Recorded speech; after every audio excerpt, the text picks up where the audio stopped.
Halo adik-adik sekalian, selamat hari Minggu. Hari ini kita memasuki Minggu Prapaskah yang keempat ya. Nah, kita akan menyalakan lilin kita sebelum kita memulai ibadah kita. Yuk.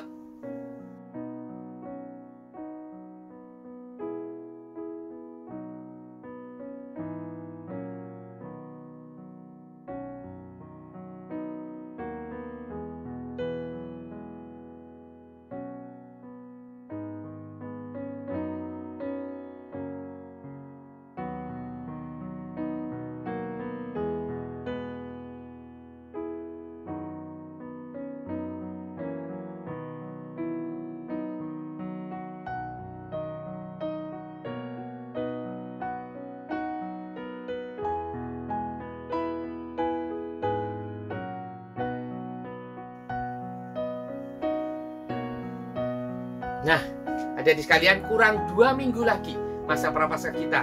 Kita akan memasuki peringatan akan kematian Kristus dan juga kebangkitannya, di mana Paskah adalah menjadi sebuah tanda bagi kita bahwa kasih Tuhan yang luar biasa itu telah menyelamatkan kita semua. Oleh karena itu kita perlu bersyukur. Tuhan telah memberikan sebuah lagu yang baru gitu ya, dalam diri kita melalui penyelamatannya. Yang tadinya kita berdosa dan akan mati, tapi dengan kematiannya kita dipulihkan, kita diselamatkan dari kematian maut itu. Nah, mari kita menaikkan satu pujian ini dengan sukacita dari sekalian, yaitu Kidungku diberikan kidung baru ya. Nah, yuk mari kita mulai.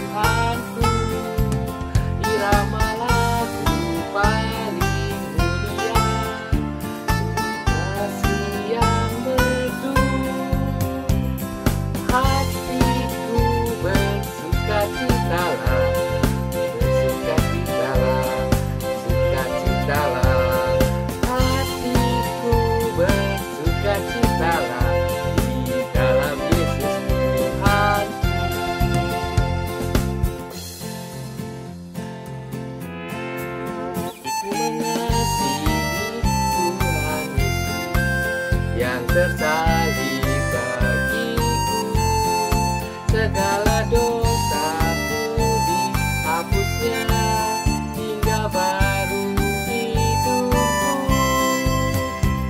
Hatiku bersukacitalah, sukacitalah, sukacitalah. Hatiku bersukacitalah di dalam Yesus Tuhan.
Ya Tuhan, terima kasih untuk kesehatan dan kesempatan untuk ikut sekolah minggu pada pagi hari ini.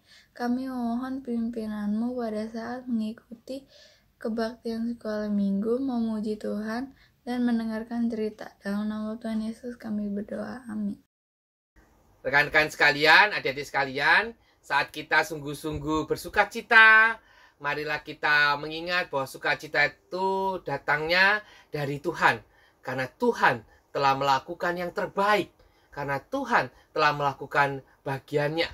Bagaimana kasih-Nya sungguh nyata dalam segala penderitaan dan pengorbanannya. Yuk kita naikkan satu pujian karena kasih-Nya.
Mari adik-adik sekalian, kita akan memasuki firman Tuhan yang akan dibawakan Kak Wiga, akan memimpin dalam doa. Mari kita siapkan hati kita. Halo adik-adik, selamat pagi. Hari ini kita berjumpa lagi di sekolah minggu. Kita akan mendengar firman Tuhan. Sebelum kita mendengar firman Tuhan, mari kita berdoa. Tuhan, pada pagi hari ini kami mengucap syukur diberi kesehatan. Kami berkumpul untuk memuji dan memelihara nama-Mu. Tuhan, kami ingin mendengar firman-Mu. Pimpin hamba yang akan menyampaikan cerita Alkitab ini. Tuhan, pimpinlah kami agar kami dapat mendengar dan mengerti firman-Mu. Dapat melakukan kehendak Tuhan. Berfirmanlah ya Bapa, kami siap mendengar. Dalam nama Yesus kami berdoa. Amin. Adik-adik, coba kita bayangkan, andai kata ada seorang pemuda sedang berkumpul dengan beberapa orang temannya di suatu tempat. Tiba-tiba datang segerombolan orang jahat hendak menangkapnya. Kira-kira apa yang dilakukan pemuda itu ya?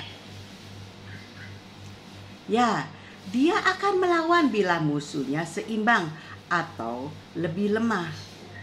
Tapi dia akan melarikan diri bila musuhnya jauh lebih kuat.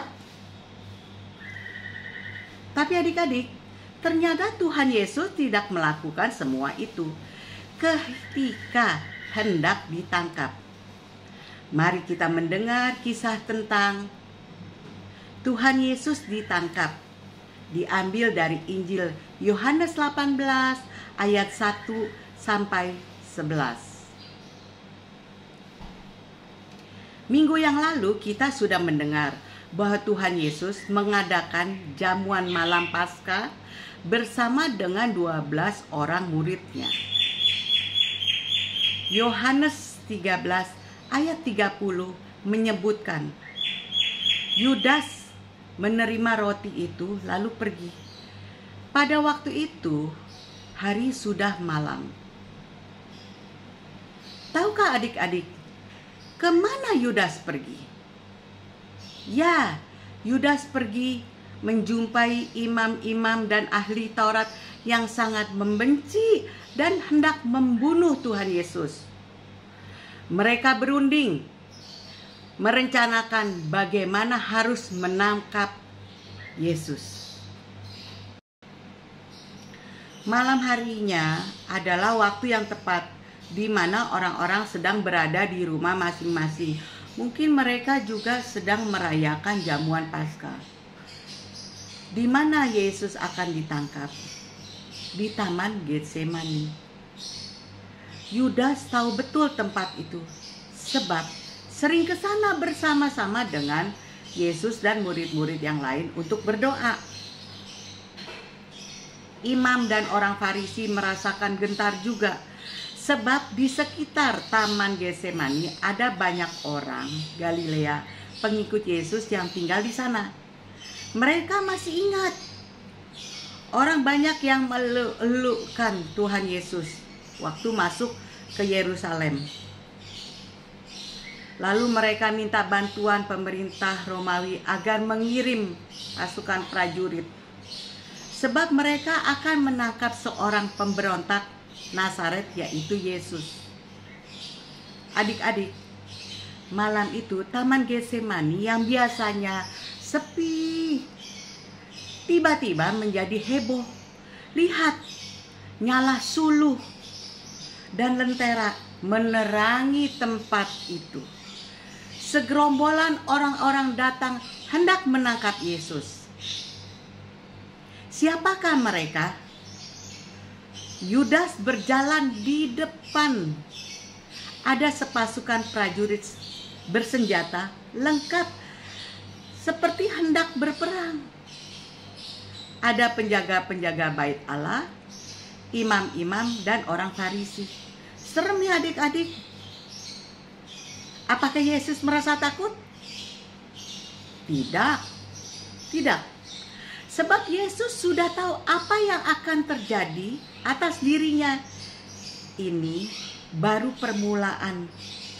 Berikutnya, Yesus akan menghadapi yang lebih dahsyat dan hebat.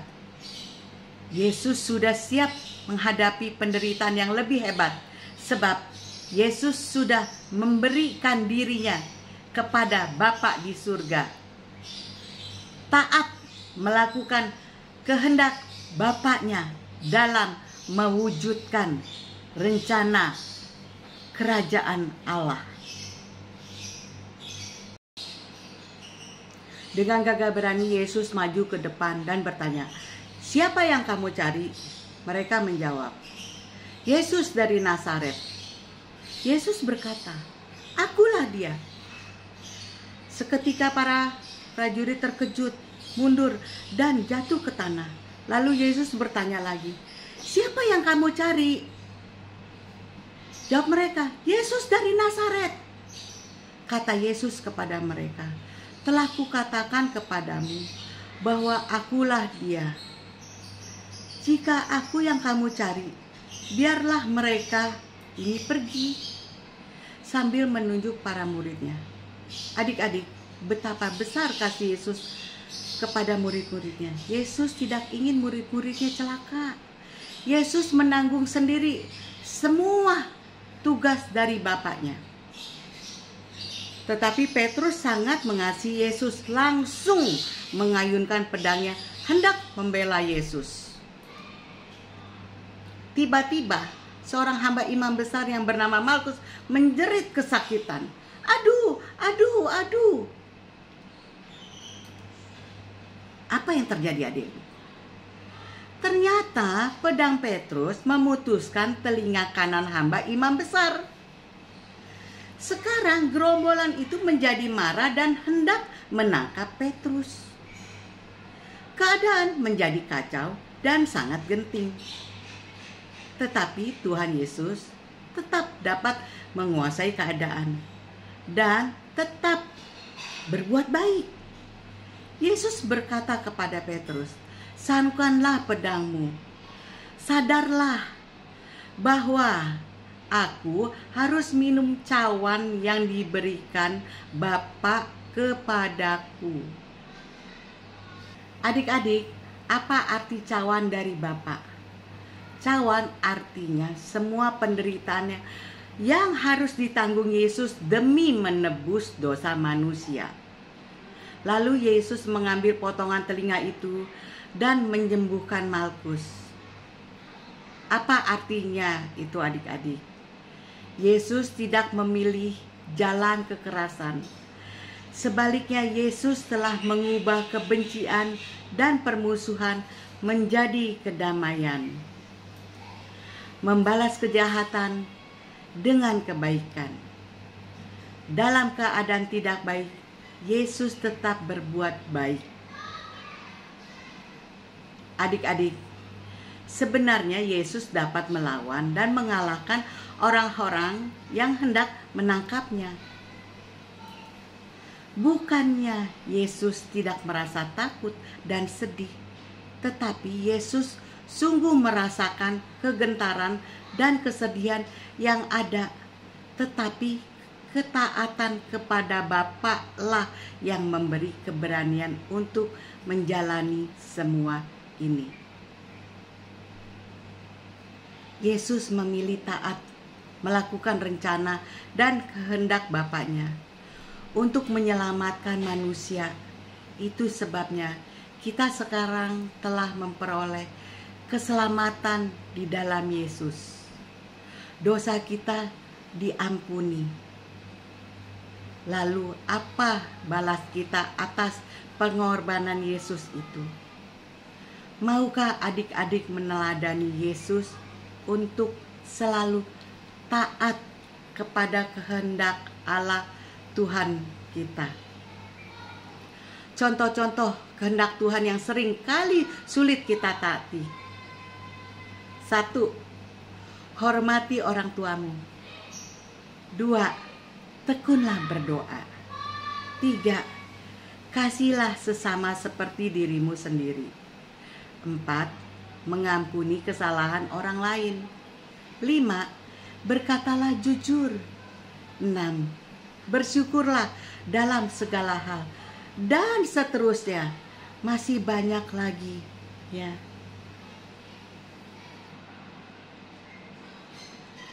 Adik-adik, ketaatan kepada Tuhan harus melebihi keinginan pribadi atau diri sendiri yang bertentangan dengan kehendak Tuhan.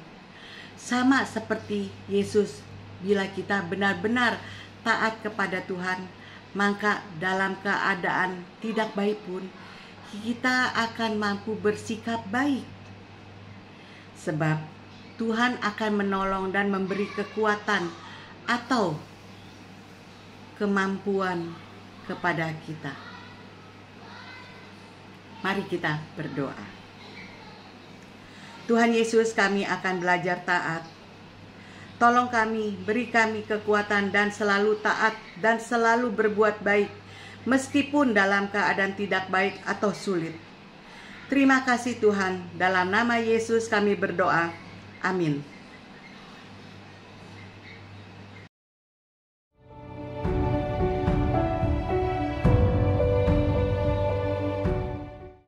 Selamat pagi teman-teman. Ayat hafalan hari ini diambil dari kitab Ibrani bab 5 ayat 8 yang berbunyi, "Dan sekalipun ia adalah anak, ia telah belajar menjadi taat dari apa yang telah dideritanya." Salam sehat selalu teman-teman. Tuhan Yesus memberkati. Selamat pagi anak-anak. Hari ini kita masuk Prapaskah ke-4 ya. Nah, kita mau menggunting lagi kegiatan aktivitas kita. Ya, kita gunting ya.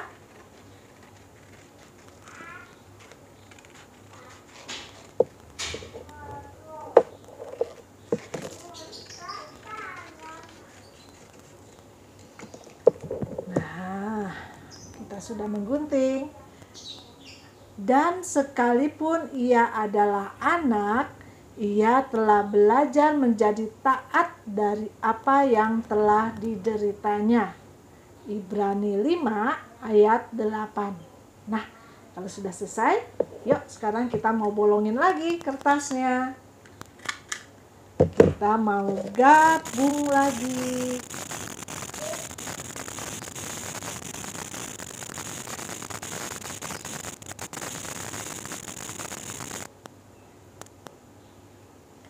Nah, sekarang anak-anak, hasilnya kita sudah ada 4, ya. Selamat bekerja anak-anak, sampai jumpa minggu depan. Nah, adik-adik, tadi kita sudah mendengarkan kisah penangkapan Tuhan Yesus. Nah, menurut kamu adik-adik sekalian, apakah Tuhan itu juga merasakan takut dan gentar? Ya, gitu ya. Sebagai manusia, gitu ya, dia merasakan kegentaran itu, ketakutan itu. Coba kamu nanti dibaca kembali, gitu ya, dari Markus 14 ayat 33 dan 34. Di situ dikatakan bahwa Tuhan itu takut sebenarnya. Tapi karena kasih-Nya yang begitu besar kepada setiap kita, maka dia memberanikan diri untuk menjalani jalan kesengsaraannya itu. Maka kita harusnya bersyukur untuk kasih Tuhan itu. Kalau tidak, kita akan mati karena dosa. Tapi karena Tuhan telah menggantikan kita, sehingga kita beroleh keselamatan itu. Kita beroleh hidup yang kekal itu, adik-adik sekalian. Oleh karena itu, mari kita mengucapkan syukur dengan memberikan persembahan, ya. Kamu bisa masukkan di dalam amplop, gitu kan ya, persembahanmu, gitu, dan kamu bisa berikan kepada orang tuamu, gitu ya, menitipkan kepada orang tuamu, gitu ya, untuk diberikan kepada gereja. Nah, adik-adik sekalian, sebelum itu, mari kita menyanyikan sebuah lagu, Ku Beri Persembahan.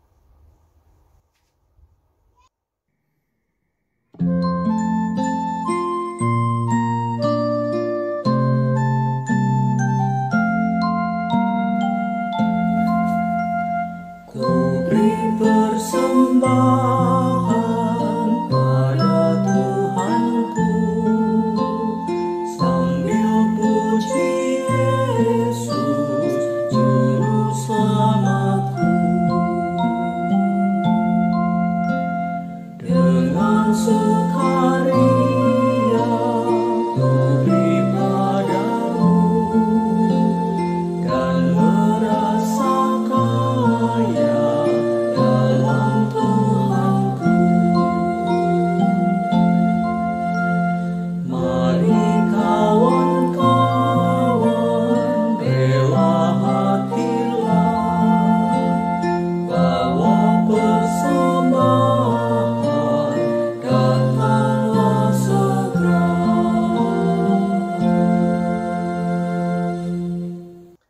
Mari kita akan menaikkan doa persembahan.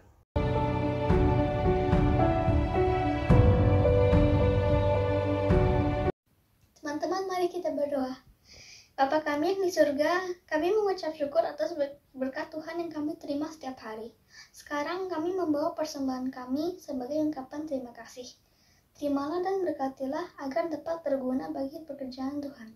Dalam nama Tuhan Yesus kami berdoa. Amin. Sebentar kami akan berpisah dengan satu dengan yang lain, Tuhan. Kiranya kasih setia Tuhan dan cinta kasih daripada Yesus Kristus dan penyertaan daripada Roh Kudus menyertai kami dari sekarang sampai dengan selama-lamanya.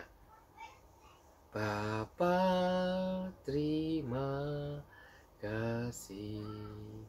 Bapa, terima kasih. Bapa di dalam surga, Ku berterima